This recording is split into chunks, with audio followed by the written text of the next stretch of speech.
রবিবারের পড়ন্ত নিঝুম অলস বিকেল। আমি খাওয়া দাওয়ার পর আরাম কেদারায় চোখ বুজে ঝিমোচ্ছিলাম।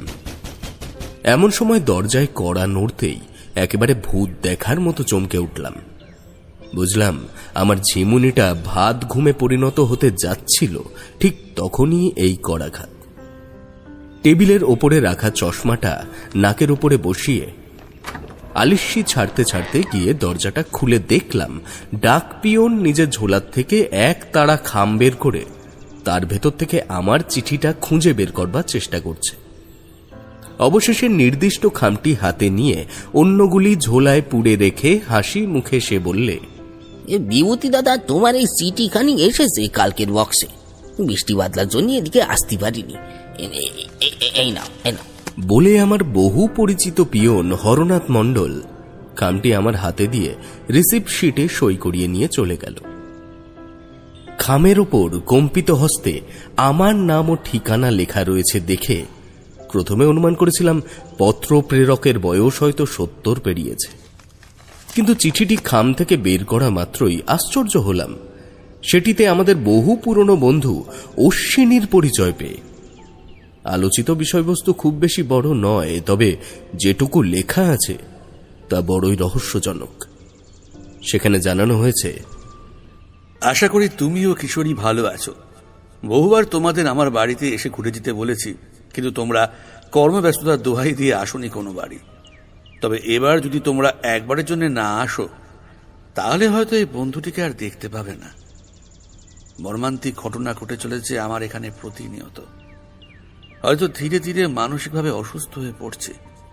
পুলিশে ইতিমধ্যে বার দুয়েক হাজতে নিয়ে যাওয়ার হুমকি দিয়েছেন। তাদের জেরায় জেরায় আমি কাহিল। এদিকে এখানে থেকে যে পালিয়ে যাব তার উপায় নেই। আমায় ফাঁসানো হচ্ছে বিভূতি। যে ঘটনা ঘটছে তাকে অলৌকিক বললে ভুল হবে। ইহজগতের কোনো প্রাণীর পক্ষে তা ঘটানো সম্ভব নয়। বাকি কি করে এত কিছু গুছিয়ে লিখব বুঝতে পারছি না।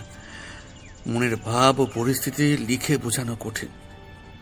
শেষ অনুরোধ এটাই যে যেভাবেই হোক তারানাথকে সঙ্গে করে নিয়ে এসো এখানে।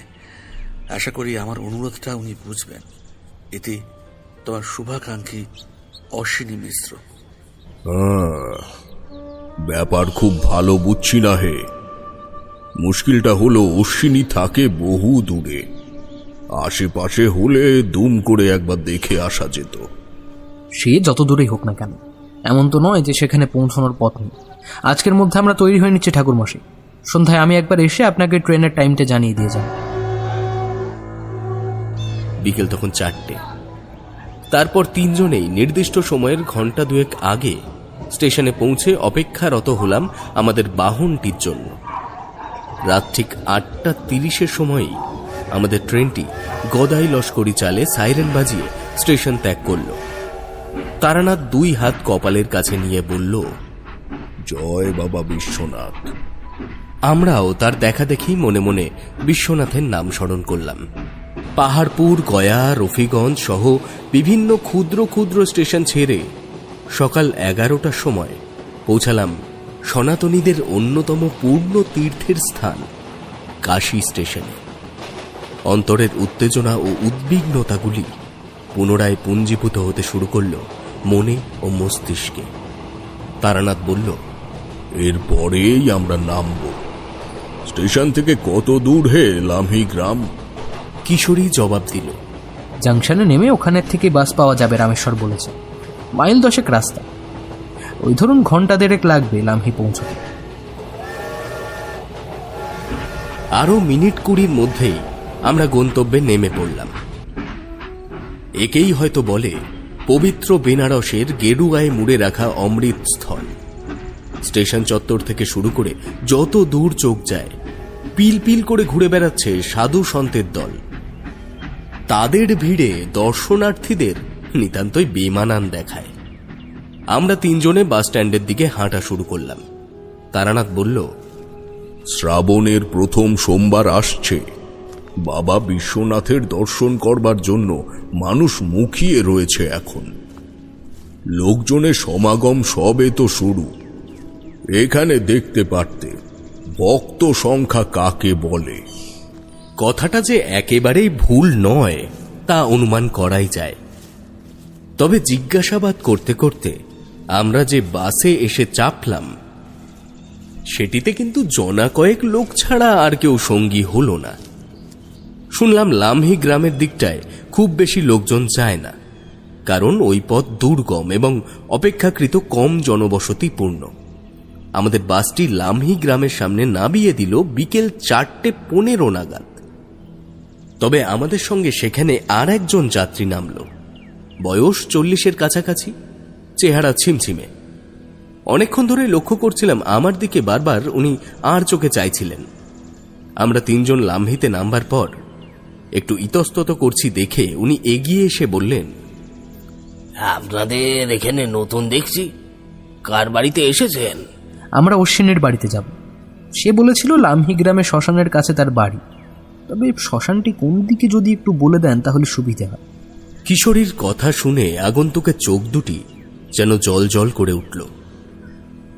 দ্রুত আমাদের আপাদমস্তক একবার দৃষ্টি বুলিয়ে নিয়ে তিনি বললেন, সে তো একটা খুনি বলে শুনেছি, তার নামে থানায় তদন্ত চলছে। আপনারা কি হন তার? আমরা তার বন্ধু। আপনি যা বলছেন সে দুঃসংবাদ পেয়েই এখানে এসেছি। এবার একটু বলুন দেখি, তার বাড়িতে যাব কোন পথ ধরে? উনি আমাদের পেছনের দিকে অঙ্গুলি নির্দেশ করে বললেন, ওই যে ইটের রাস্তাটা দেখছেন না, ওটাই নদীর দিকে গেছে। মিনিট 10 হাঁটলেই নদীর তীরে শ্মশান চোখে পড়বে। ওই শ্মশানের দক্ষিণ দিকে আপনার বন্ধু অশ্বিনীর বাড়ি। যান যান যান। রাস্তার দুপাশে খাপছাড়া কাঁচা বাড়িঘর রয়েছে, তবে শ্মশানের কাছে পৌঁছাতে পৌঁছাতে তা ক্রমেই হারিয়ে গেল। তবে যখন শ্মশান চত্বরে এসে পৌঁছালাম তখন একই সঙ্গে 2টি জিনিস দৃষ্টি আকর্ষণ করল। তার মধ্যে একটি হলো নদী লাগোয়া একটা ঝাঁকড়া বটগাছের তলায় একটি দোচালা বেড়ার বাড়ি, অর্থাৎ ওটি যে অশ্বিনীর ভদ্রাসন তাতে কোনো সন্দেহ নেই। এবং দ্বিতীয় যে বিচিত্র জিনিসটি চোখে পড়ল তা হলো ধুয়ে যাওয়া পোড়া কাঠের স্তূপগুলির আশেপাশে গোটা 5 বিরাট বিরাট গর্ত। তারানাথ সেদিকে এগিয়ে গেল ভ্রুকুটি করে। আমরাও গেলাম তার পেছন পেছন। গর্তগুলি যথেষ্ট গভীর এবং প্রতিটির গর্ভস্থলে অনেক নিচে হয়তো সাম্প্রতিক বৃষ্টির জল জমে রয়েছে। আমি প্রশ্ন করলাম, শ্মশানে এত গর্ত করবার কারণ কি ঠাকুরমশাই? গর্ত দেখে মনে হয় না এগুলো মানুষ করেছে। কেনই বা করবে এমন গর্ত শ্মশানের মাঝে? রহস্য ক্রমশ ঘনীভূত হচ্ছে হে। আগে অশ্বিনীর কাছে চলো, বেচারা কেমন আছে কে জানে। আমরা উক্ত বাড়িটির সামনে পৌঁছানো মাত্রই কিশোরী একটু এগিয়ে গিয়ে হাঁক দিল, অশ্বিনী, এই অশ্বিনী, আমরা চলে এসেছি, আর কোনো চিন্তা নেই, বাইরে এসো। পরক্ষণেই ভেতর থেকে বন্ধ থাকা দরজার পাল্লা দুটি একটু কেঁপে উঠে সেগুলি উন্মুক্ত হয়ে প্রকাশিত করল এক হাড় সর্বস্ব রুগ্ন মানুষকে। প্রথমে কেউ যেন বিশ্বাস করতে পারলাম না এটিই আমাদের বন্ধু অশ্বিনী কিনা। বহুদিনের অভুক্ত শরীর ও চেপে রাখা অসুস্থতার বহিঃপ্রকাশ যে কি হতে পারে তা হয়তো অশ্বিনীর এই অবস্থা না দেখলে জানতেই পারতাম না। আমি এগিয়ে গিয়ে বললাম, এটা কি করেছো নিজের অবস্থা? তোমার কি হয়েছে অশ্বিনী? অশ্বিনীর শীর্ণ চেহারায় মৃদু হাসি ফুটে উঠল আমাদের সকলের মুখের দিকে তাকিয়ে। বুঝলাম সে যে কিভাবে আমাদের সৌজন্যতা প্রকাশ করবে তা বুঝে উঠতে পারছে না। চিঠিতে ওসব কি লিখেছ? তোমার এমন অবস্থার কারণ কি? আর চিঠি লিখলেই যখন তখন আগে কেন জানাওনি তোমার অবস্থার কথা? এবার অশ্বিনী কথা বলল, চিঠিটাও হয়তো তোমাদের কাছে পাঠাতে পারতাম না যদি না যদুনাথ জীবিত থাকতো। জীবিত থাকতো মানে? সে কোথায়? কে যদুনাথ? যদুনাথ আমার সঙ্গে থাকতো, এই শ্মশানের ডোমের ছেলে।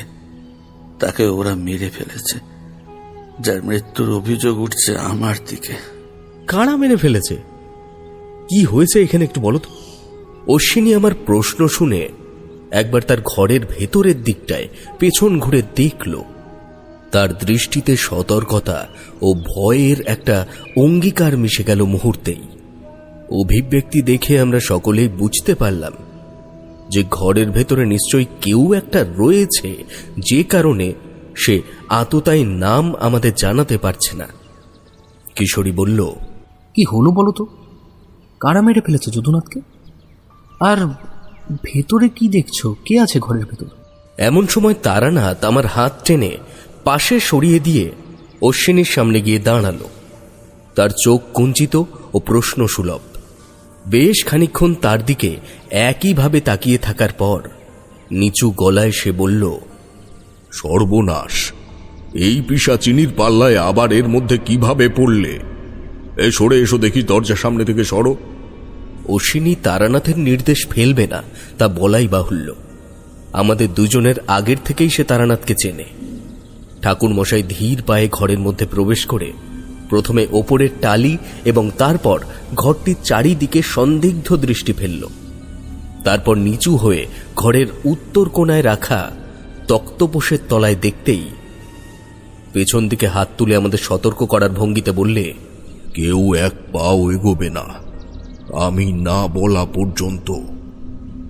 ওম হুং হনুমতে রুদ্রাক্তয়ং হুং ফট।